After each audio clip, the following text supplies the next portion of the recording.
গণতান্ত্রিক শাসন প্রতিষ্ঠা হয় একটা জাতীয় সংসদ নির্বাচনের মাধ্যমে।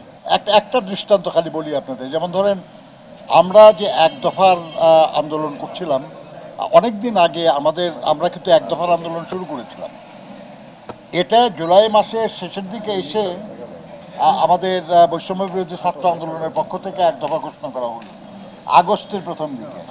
কিন্তু আমরা এক দফার আন্দোলন কিন্তু শুরু করেছি অনেক আগে, এবং এক দফার মূল কথা বরাবরই ছিল যে এই ফ্যাসিবাদের পতন এবং দেশে গণতন্ত্র পুনঃপ্রতিষ্ঠা।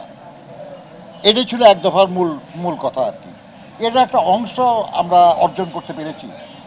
আমাদের এই দীর্ঘ 16 বছর ধরে আমাদের বহু মানুষের জীবন, বহু মানুষের গুম হওয়া, বহু মানুষের নিপীড়ন, এবং শেষ পর্যন্ত জুলাই আগস্টের যে গণ অভ্যুত্থান, এই সময়েও আমাদের সহস্রাধিক মানুষের জীবন এবং বহু সহস্র মানুষের আহত হওয়ার মধ্যে দিয়ে এই বিজয়টা আমরা অর্জন করেছি। কিন্তু এটা এক দফার একটা অংশ অর্জিত হয়েছে, আর একটা অংশ হলো গণতন্ত্র পুনঃপ্রতিষ্ঠা।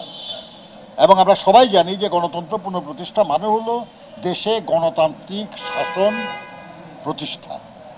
আর গণতান্ত্রিক শাসন প্রতিষ্ঠা হয় একটা জাতীয় সংসদ নির্বাচনের মাধ্যমে। বসুন্ধরা ডায়াপেন্ট এখন আরো উন্নত। এই হট এয়ার থ্রো টপ শীত দ্রুত শোষণ করে সোনামণিকে দেয় কোমল অনুভূতি। আমরা সেটার জন্যই অপেক্ষা করছিলাম, কিন্তু অতি সম্প্রতি নানানজন নানান কথা বলা শুরু করেছে।